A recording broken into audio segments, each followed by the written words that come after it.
Florida State wants out of the ACC, but they can't just leave the conference alone. Who should they take with them?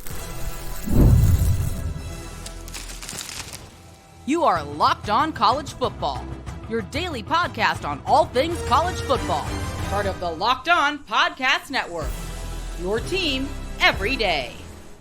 Welcome, everybody, to another episode of Locked On College Football. I'm your host, Spencer McLaughlin. Thank you so much for making this your first listen or your first view every day. Part of the Locked On Podcast Network, your team every day. This is your daily source to stay up to date with the biggest stories in the greatest sport on planet Earth. Realignment, coaching carousel, transfer portal. We've always got you covered with all that and more. Today's episode is brought to you by Game Time. Download the Game Time app. Use code LOCKEDON for $20 off your first purchase. We'll check in Seattle to see what exactly the Huskies doing to build up the talent base on their roster. Doing a better job than many people may realize, and rule changes in college football that I actually think are good. How about that? What a world, what a time to be alive. But Florida State wants out of the ACC. That's not a secret. But when has a realignment move ever happened with just one team? If Florida State is picked up by the Big Ten, and the Big Ten should absolutely want them, who else would they go get? Now, the first call, if you are Tony Petitti, that's the commissioner of the Big Ten, your first call is to Notre Dame. Hey, are you really sure you don't want to join a conference? You know, just in case you didn't know, you as an independent can't get an automatic bye in the top. You don't care, but you can't have a bye. You'd have to play another home football game and get revenue. Okay, we're hanging up the phone now. So if Notre Dame, once again, sticks to their guns and say, nope, we're independent, we'll just play an extra game in there, and that's all good and fine, and make a bunch of money. Okay, fine. You can't get Notre Dame. Miami is a pretty logical choice, because if you're the Big Ten, what appeal does Florida State have to you fundamentally? You expand your geographical reach. Yes, you're already on the East Coast, but you're on the East Coast with Maryland and Rutgers. No disrespect to Mike Locksley and Greg Schiano, both fine head coaches who had respectable seasons last year. But it's not Florida State. It's not Florida State. When you think about the Big Ten and the move they just made out west, you've got four teams that are bordering the Pacific Ocean. Well, doesn't it make sense to have four teams that are, bordering the Atlantic Ocean on the other side? That makes sense in my head. A nice even split, if you will. It can make scheduling easier. Big Ten would get to 20 teams. You're not going to sit there with 19. That makes everything a nightmare. It makes everybody's life difficult. You got to have an even number of teams. So if you're going to go get Florida State, which if you're the Big Ten you should, Miami might be the team you want to get. Because what are the three biggest recruiting states in all college football that also happen to have a lot of people in it, like eyeballs, television viewers and such? You put them in whatever order you want, but Texas, Florida, California, anybody worth their salt in the recruiting world will tell you those are the best states for talent. Those are the states where you are going to get the most blue chip players year after year after year. Now, certainly there are players that come from Alabama and Georgia and other states down south, but Florida's got a lot of them. Florida has got a lot of them. It's a recruiting hotbed. That's the appeal, I think, of adding Miami, is you are going into that particular television market. You are going into that recruiting hotbed while expanding your reach from one coast to the other. So USC, UCLA, Oregon, Washington, those are your biggest football brands out west. Maybe Stanford at their peak is a bigger brand than UCLA. They've been a more successful team, but UCLA and Stanford both have struggled recently. UCLA has been better, but I think UCLA is about to struggle, and I think the Bruins and the Cardinal could wind up with similar win totals in 2024. That's besides the point. So that's kind of the case, I think, for adding Miami, who, of course, is a big brand. Big expectations, by the way, for the Hurricanes. Mario Cristobal, year 3. Cam Ward comes in from Washington State. Their season arguably was derailed. You remember when they didn't take a knee against Georgia Tech? I think everybody does. The Hurricanes were inside the top 25 and 4-0 at that point. You think that changed the culture and things shifted in the locker room in a negative way after blowing a game that they had won with less than a minute to go? I bet it did.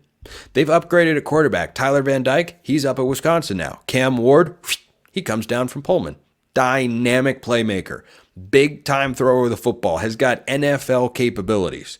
If he is able to find success in that offense, and it's going to be the best offensive line he's ever had, Miami could be really appealing. But if you're going on recent success and football brand power, Miami would not be the team to pair with Florida State. If you said, we feel like getting the best team available in the state of Florida is good enough, we just want the best overall team, the biggest brand, Clemson would be the team to take with them. Now, those might be the only three teams, North Carolina perhaps, that would be willing or able to pony up the money to leave the ACC. And that's something that Florida State is still trying to figure out. How much is it going to cost to leave the conference? How much is the settlement going to be for? If Florida State feels like their case is strong enough, maybe they don't settle at all, maybe they go to court and they leave for $0, I can't see that happening. The estimates, based on people who are covering this sort of stuff in a much stronger, deeper, and closer fashion than I am, it'll be somewhere between 90 to 230, $40 million or so, which doesn't necessarily, I wouldn't think, have to be paid out immediately. A lot of other payments when you leave a conference are not paid out immediately. Look at the American Conference, for instance. When teams left Houston, UCF, Cincinnati, they owed $11 million to the conference. They're paying that out over many, many years. They're still paying the American Conference, as a matter of fact, and they will for the foreseeable future so that it's not just a lump sum cost. So if Florida State ends up leaving the conference, someone's going to go with them. Someone's going to go with them. And yeah, Clemson would be the bigger football brand. Clemson just had a 9-win season, and it was seen as an abject failure and disaster. 9-4. Dabo Swinney is done. He's a bum. He doesn't know how to coach. What does he possibly think he is doing as a head coach of the program? Won't NIL in the portal. He's not utilizing all that sort of stuff. You have to weigh that against a team in Miami who, if they had a 9-win season, their head coach might get an extension. Miami fans would love to have a 9-win season this year. Their win total on FanDuel is 9.5, so maybe that'd be disappointing to some. But the Hurricanes have not been anywhere close to the top of college football. Haven't been anywhere close to what they once were in the early 2000s, late 90s and such. So if you're the Big Ten, or maybe the SEC is making this move, but I think it should be the Big Ten, if they're looking to make that calculation of what makes our conference the best it can possibly be, the answer is Clemson. If you're Florida State, however, you want to go into a conference in which you're going to have the best chance to succeed, and I'd bring along Miami. Because Miami's in a prove-it mode. Clemson is a can you get back to what you were sort of mode. Which one do you feel has got a stronger likelihood of taking place? Miami ascending to a place where they have not sniffed under Mario Cristobal yet, or Dabo Swinney being back at a level where he was, like 2 years ago. You tell me. Everybody might have their own different opinion on those particular matters, but those would be the teams. I think North Carolina is a sleeper to be a team to pair with Florida State, but I don't think the Big Ten would look at Florida State and say, we want to bring North Carolina as well. Does North Carolina, culturally, academically feel like a Big Ten school? Sure. I'll give you that one. They absolutely do. But on the football field, the results under Mac Brown have been, pretty high floor, but not as high of a ceiling as you would like to see. So that wouldn't excite me if I'm the Big Ten trying to build the best football conference. I'd say Florida State, and I would look to Clemson first. I would look to Miami second. But if it's the SEC, I think they're more likely to look at Miami because they might want to look at the recruiting angle. Because the SEC, they love recruiting. They love recruiting. And Dabo Swinney, well, he recruits high school kids. But Miami would certainly be appealing there. Could very well depend. I don't know what the timeline looks like for any of this sort of stuff. These conferences might be able to watch and see how this season plays out. What does Miami do? What does Clemson do? If Miami takes a step forward, are they on the ascension? Do they get an invite? What does Clemson do? Do they take a big step back? Are they a 6 or 7 win team this year? Or do they rebound and win 10 to 12 games? Time will tell. Gosh, it's going to be fun. What's happening in Seattle?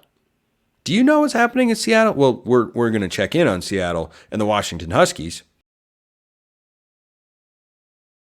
after we talk about Amazon Fire TV. So Fire TV is your destination for sports. From live games to highlights to in-depth analysis, Fire TV offers amazing viewing experiences with smart TVs, as well as the Fire TV stick that you can plug into your existing TV that provides access to millions of movies and TV episodes, as well as free and live TV.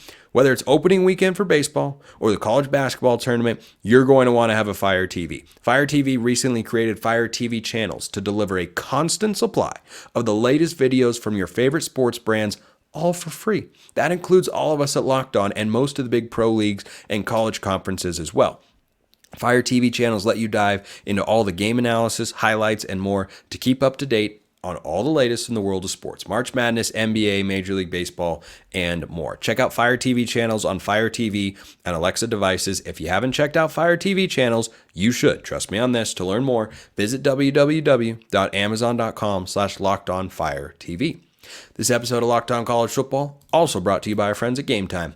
You shouldn't have to worry when you're buying last-minute tickets to your next big event, or if you're buying them ahead of time. Game Time is the fast and easy way to buy tickets for all the sports, music, comedy, and theater events near you, with killer last-minute deals, all-in prices, views from your seat, and their best price guarantee. Game Time takes the guesswork out of buying tickets. Game Time is the only ticketing app that gives you complete peace of mind with your purchase. You can see the view from your seat before you buy, so you know exactly what to expect when you arrive. All-in prices show your total up front, so you know you're getting a great deal before you check out. You can buy tickets in seconds with just 2 taps. Take the guesswork out of buying tickets with Game Time. Use code LOCKEDON for $20 off your first purchase after you download the Game Time app.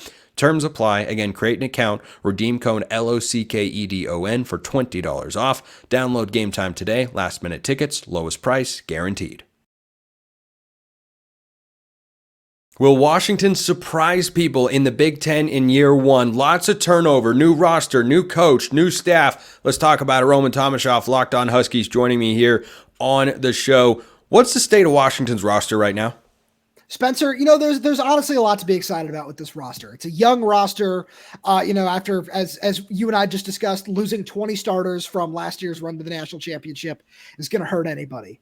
But we've seen a lot of nice pieces come in. Ephesians Prysock, the cornerback from Arizona, is one of the top transfers. Jonah Coleman, the running back, obviously retaining Will Rogers, retaining Drew Azzopardi, the left tackle from San Diego State, retaining Jeremiah Hunter, the transfer from Cal, who's just, I think he's got the potential to be one of the best receivers in the Big Ten this upcoming season.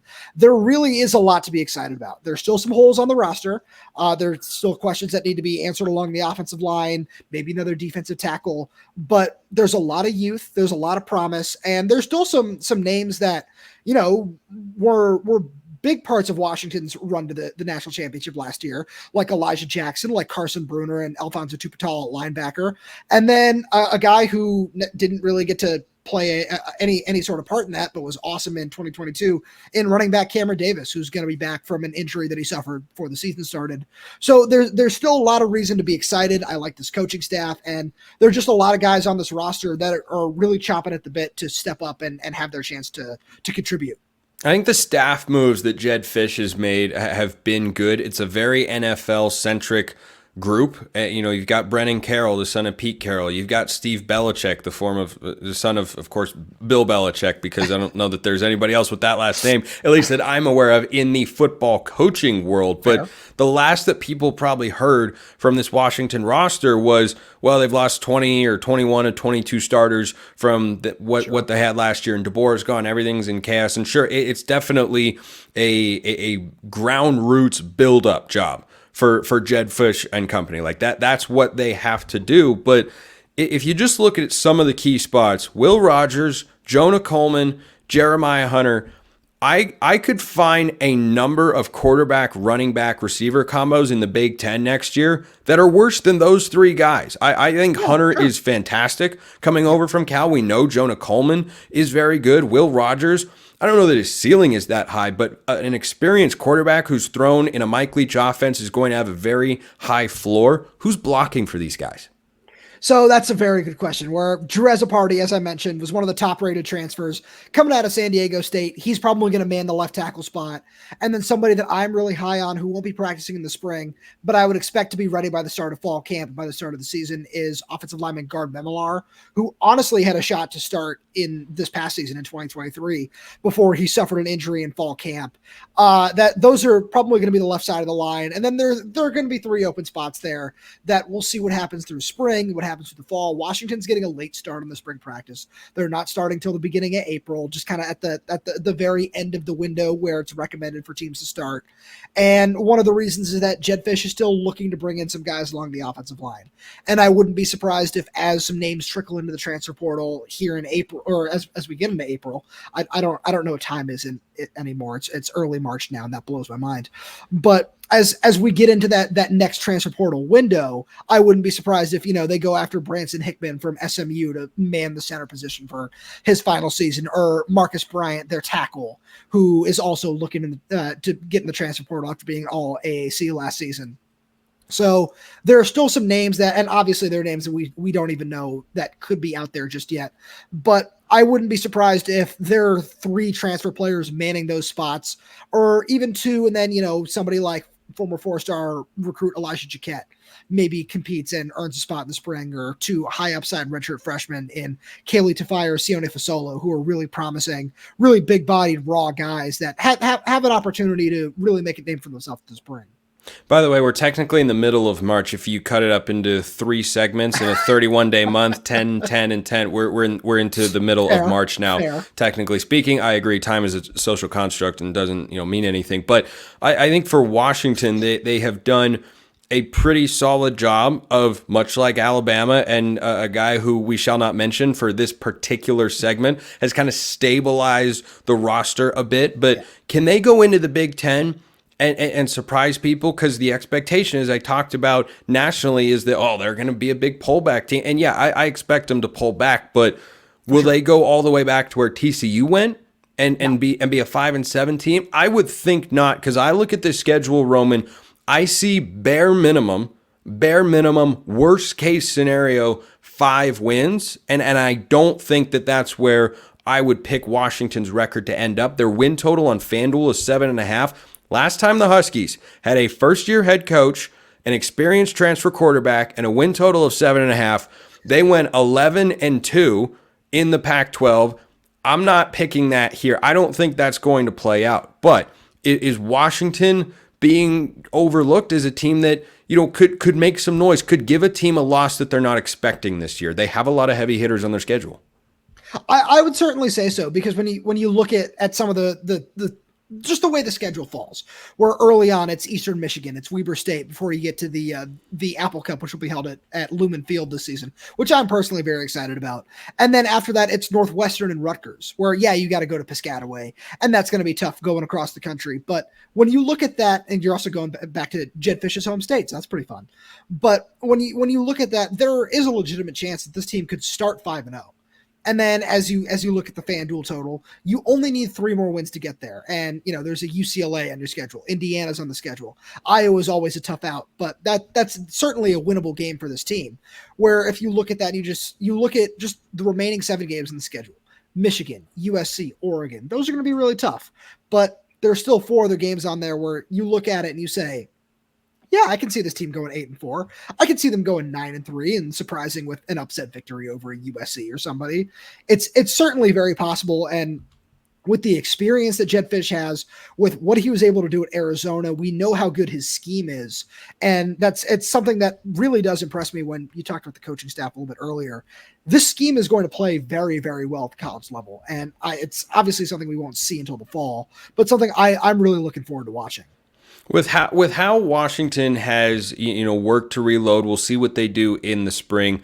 I don't think 5-0 is off the table, but between Washington State at a neutral site, but it's in Seattle, so essentially a home game for the Huskies, Northwestern at home, who was a bowl team last year that went into the Vegas Bowl and beat Kyle Whittingham and the Utes, are going at Rutgers. I don't think that that's a lock sequence of events to all be wins for Washington. I think they're capable. But I don't know that I'd rule out a loss in those first 5 games. But then the back half of their schedule, boy, it gets tough fast. Michigan at Iowa. Then you have to go at Indiana after a bye. I think they'll be fine there in Bloomington.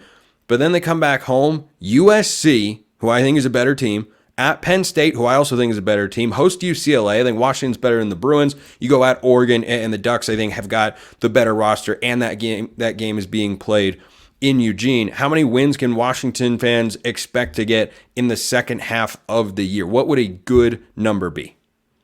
For those second 7 games, I would say if they can manage 3 wins, that's really great. Because that involves, maybe winning at Iowa. I don't think that they can go into Penn State and win. That's going to be a really, really tough game. But when you just look at what that schedule is, USC and UCLA are both at home. So, we've seen crazier things happen at Husky Stadium than beating whatever USC might be ranked this year, and beating them in the top 5 and everything. It's all happened before. So I would say that 3 wins is kind of where my expectation would be, but I wouldn't be surprised if there's a 4th in there somewhere. That being said, 9-3 does kind of feel like the ceiling for where this team might be. It's something that my co-host Lars Hansen and I have talked about over on Locked On Huskies.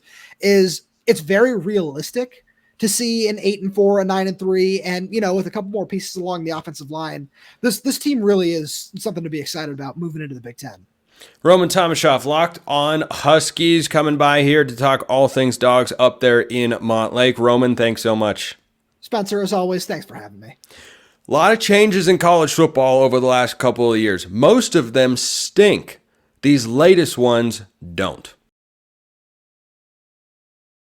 First things first, today's episode of Locked On College Football is brought to you by our friends at LinkedIn. When you're hiring for your small business, you want to find quality professionals that are right for the role. That is why you have to check out LinkedIn Jobs. LinkedIn Jobs has the tools to help find the right professionals for your team faster and for free. LinkedIn isn't just another job board, folks. LinkedIn has a vast network of more than 1 billion professionals, which makes it the best place to hire. It gives you access to professionals you can't find anywhere else. LinkedIn does all that while making the process easy and intuitive. Hiring is easy when you have that many quality candidates. So easy, in fact, that 86% of small businesses get a qualified candidate within 24 hours. That's why 2.5 million small businesses use LinkedIn for hiring. Post your job for free at linkedin.com/lockedoncollege. That's linkedin.com/lockedoncollege, linkedin.com/lockedoncollege to post your job for free. Terms and conditions apply.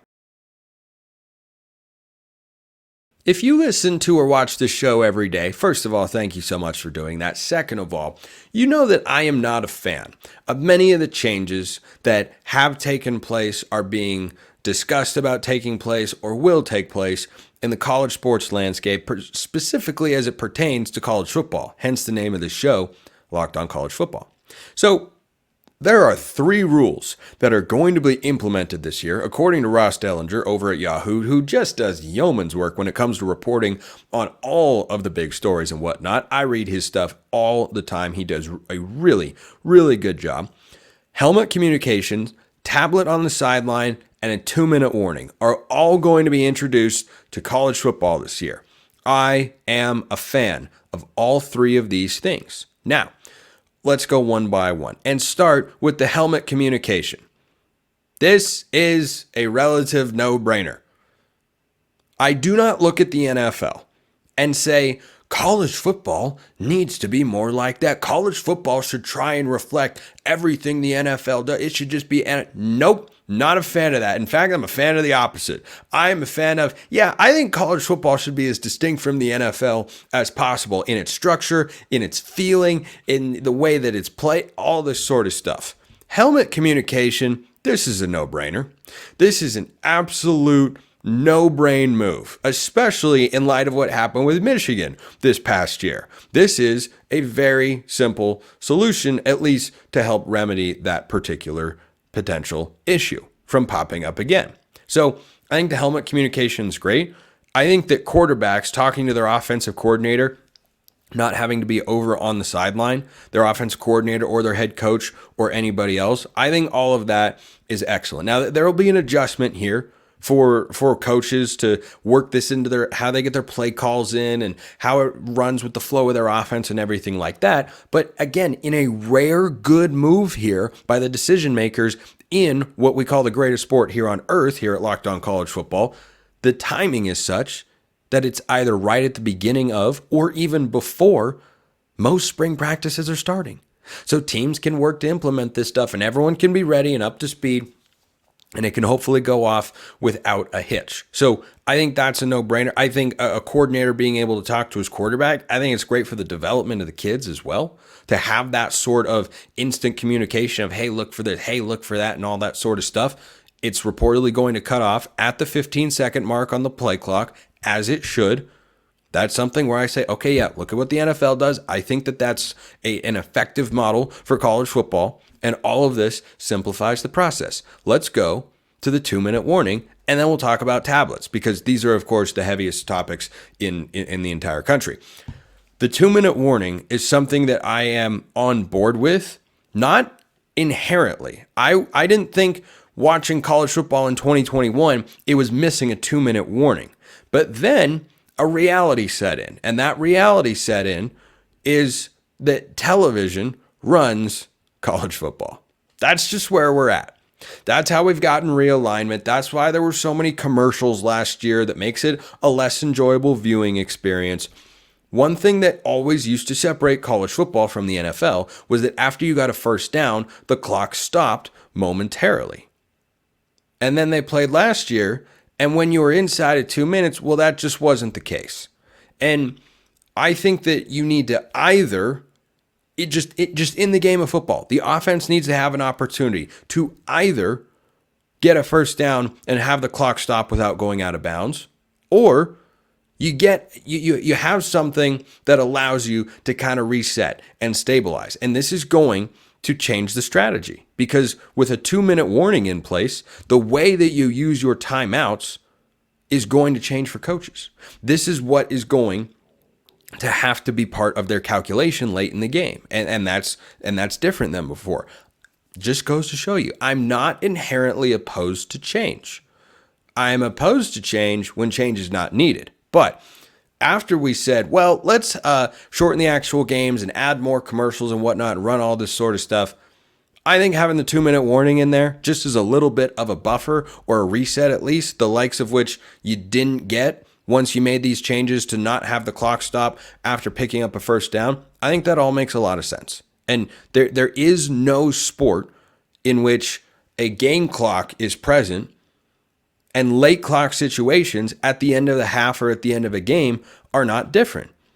Basketball is like that. Soccer is like that. You've got extra time. You don't add on extra time during the half. You add it on at the end of the half. You can't have, challenges inside of 2 minutes, but you can have replay reviews in the NBA. That I might have that backwards there. I know that that's the case for football. You can't challenge inside of 2 minutes, but the NBA, the replay rules, and all this sort of stuff are all get instigated from up top. I think that all makes a lot of sense. And while we're on the subject of rules, because I know it's going to happen next year, when an offensive player fumbles the ball through the end zone, that should absolutely be a turnover. 100% without question. This gets pushed back every single college football season. You'll see media people or pundits or fans tweet it, it's the dumbest rule in college sports. How is it so ridiculous to say that the ball carrying dynamics, rules, strategy, whatever, are different in the scoring area of your sport than in every other part of it? How? In baseball, you can go anywhere you want on the field. You can't block the base, though. Different rules, because getting to a base is, of course, how you score a run. In basketball, you can block a shot anywhere on the perimeter. You can't block it, though, when it's on the way down, when it's close, after it hits the backboard or hits the rim. Can't block the shot. You can't stay in the key for more than 3 seconds defensively. You can't do that offensively either, of course, but you can't just sit there in the NBA. Every other sport's got rules in which being in the scoring area is different. That's what makes it a unique area on the field. So when you fumble the football and it goes through the end zone, why in the world, when you would fumble that anywhere else on the field, if you fumbled it and it didn't go out of bounds on the sideline, the defense would have an opportunity to recover it. But if you fumble it and it goes through the end zone, well, the defense is getting an opportunity to recover the ball. And a lot of rules in football and in sports in general, because of the way that, television stats and all this sort of stuff work, they favor the offense. And look, I'm more of an offensive kind of guy, but I've really started to empathize with defenses over the last couple of years. You can't hit players the same way that you used to, and the flags tend to be thrown on the defense rather than the offense. It is impossible to get an offensive pass interference unless you literally truck a guy while you're setting a pick. But in 50-50 situations, you get a flag thrown on the defense when it should be a flag on the offense. So I think the defense having an incentive there to punch the ball, I think that is a good thing. I think that is sufficiently punitive and makes perfect sense to me. The last change to be aware of for the 2024 season is that tablets are now going to be allowed on the sideline. This, again, is good. I am a fan of staffs and players and teams being able to utilize and access information. We live in the world of information and mass media and technology and whatnot. Why shouldn't they be able to access it? If we've had the capability to talk to players in helmets, why are we not allowing that to happen? One player on offense, one player on defense, quarterback, and usually a middle linebacker or safety, depending on your team. But part of the appeal of college football, part of the job of college football, broadly speaking as a sport, is to prepare guys for the NFL. And I see no reason why you shouldn't be able to watch a play back and say, oh, this guy went here, this guy went there. Plus, think about this aspect of it. If you're a fan and saying, well, why should I care about this? One of my favorite Aaron Rodgers moments ever is when he looks at the tablet, he sees that he made the wrong read, and then he throws it to the side and he breaks the tablet, and I don't want to see it anymore.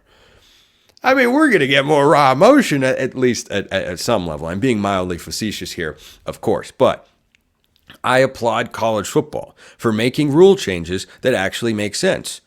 Next, do the calendar. Get rid of the transfer portal window in December, the recruiting signing day in December. Get rid of all of that. Have the offseason be in the offseason. Your team should not be changing while your season is still ongoing. Is that a hot take? I don't think so. It seems sensical to me. I hope the people that run college football and are making these logical rule changes can see that as well. Appreciate everyone listening. I will see you next time. And until then, hope you have a wonderful rest of your day.